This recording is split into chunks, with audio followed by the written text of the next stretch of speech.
wrestling fans? Your boy Number One here tonight to give you a review of Night of Champions, which just went off. So we start Night of Champions off with the pre-show kickoff match between the Lucha Dragons and Neville versus the Ascension Stardust.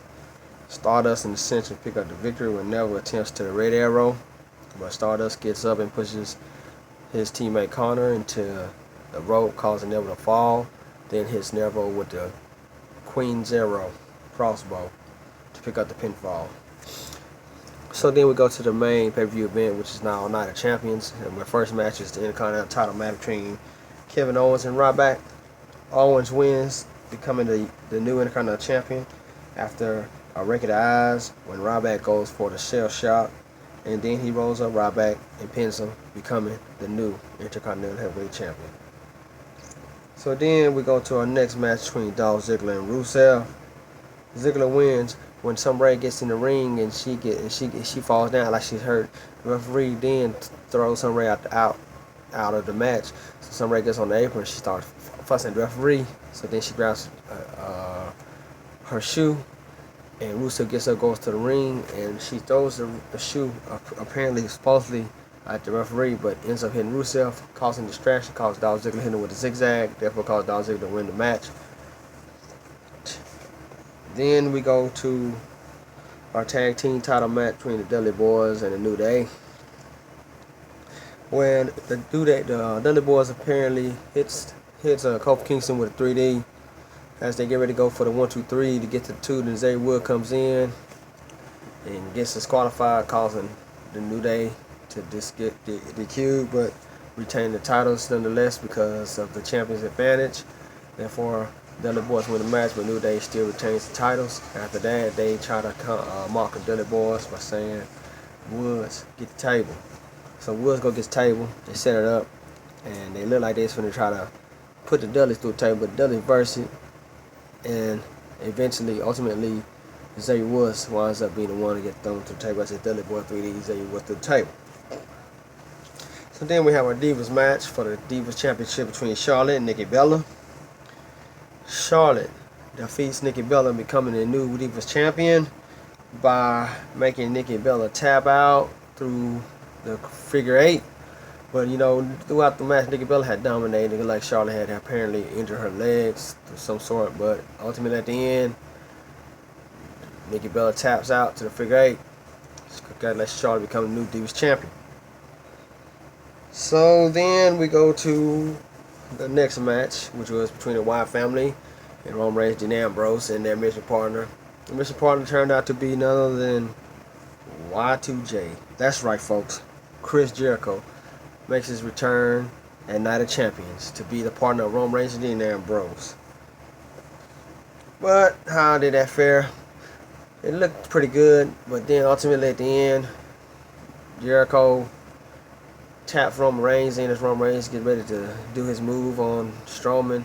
Jericho blinds tag Roman Reigns in. He comes in and he does somersault. Then he tries his cold breaker, but Strowman catches him, puts him in his submission hold, and therefore Jericho passes out ultimately, and the Wyatt family picks up the victory.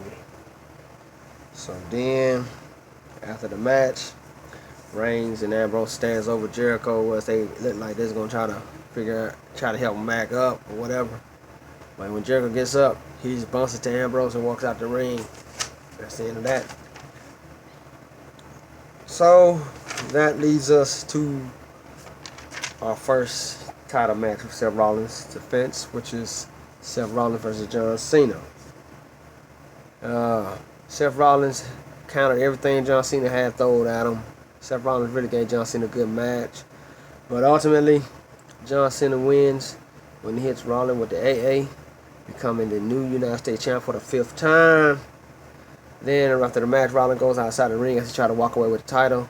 But John Cena says, "No, you got one more match. You signed up for this. One more match against Sting."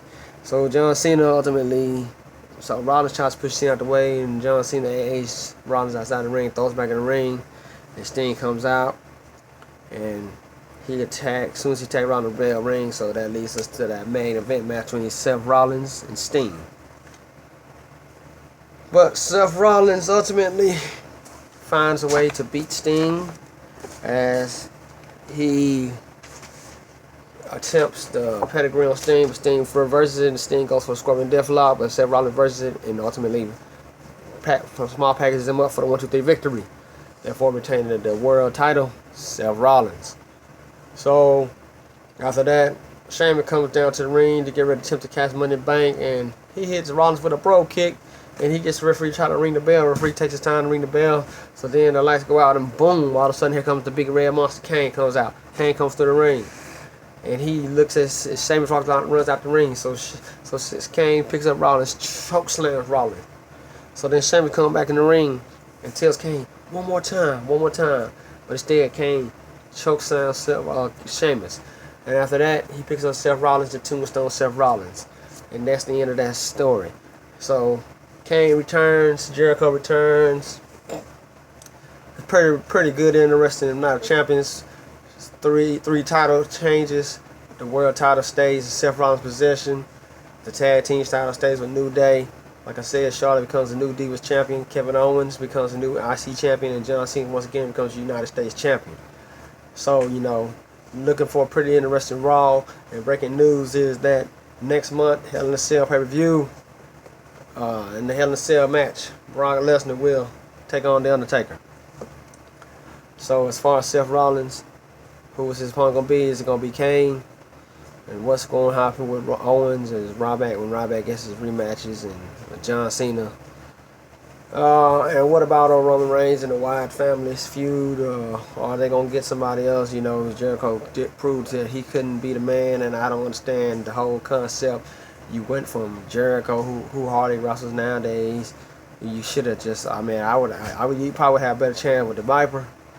But, you did what you do, Also, there had been reports that at the Night of Champions pay-per-view in the backstage, there was a sighting of an MVP. For those of you who don't remember who MVP was, Montez Xavier Porter.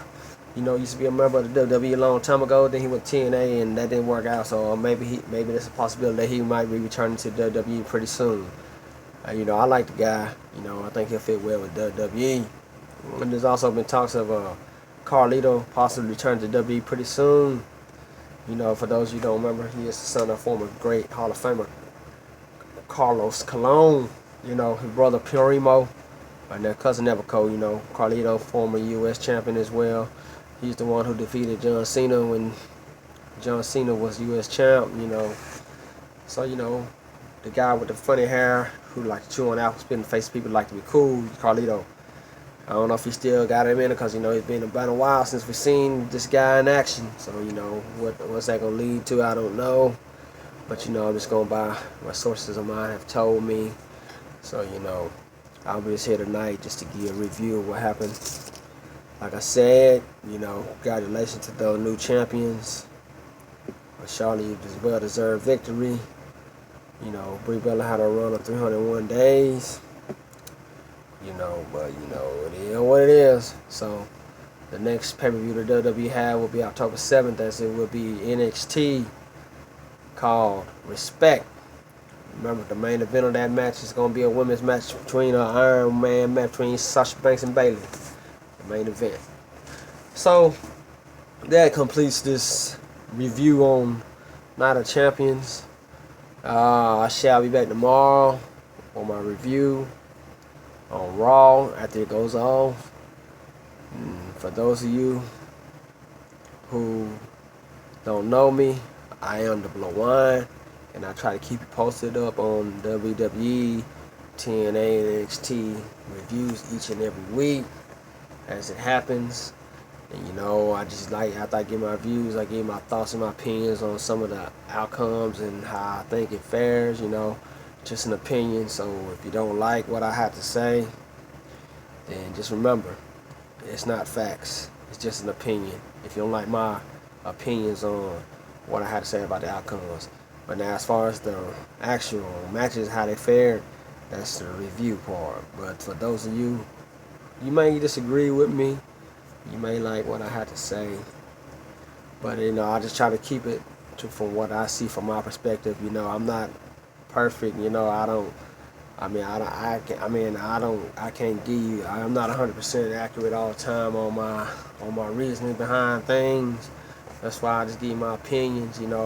I'm just a wrestling fan, just like most of you are. And I love pro wrestling, and I try to tell you from my perspective of being knowledgeable into being grown into watching the wrestling business and to how I see things are changing or how I think things are fair. So it just come from me being knowledgeable in the entertainment or wrestling business from watching it from years and years. And if it's crap, I tell you it's crap. If I see things that I see is just blowing out of proportion, I tell you like it is. So I'm just here always, as always, to give you a review and to give you my opinion on how everything runs down as far as it goes through my eyesight, through my visions, through my knowledge of what I know about professional wrestling. So like I said, I am the Blow One, and I'll see you back tomorrow night for a Raw review. And until then, I'd like to say peace, God bless, and I'm out.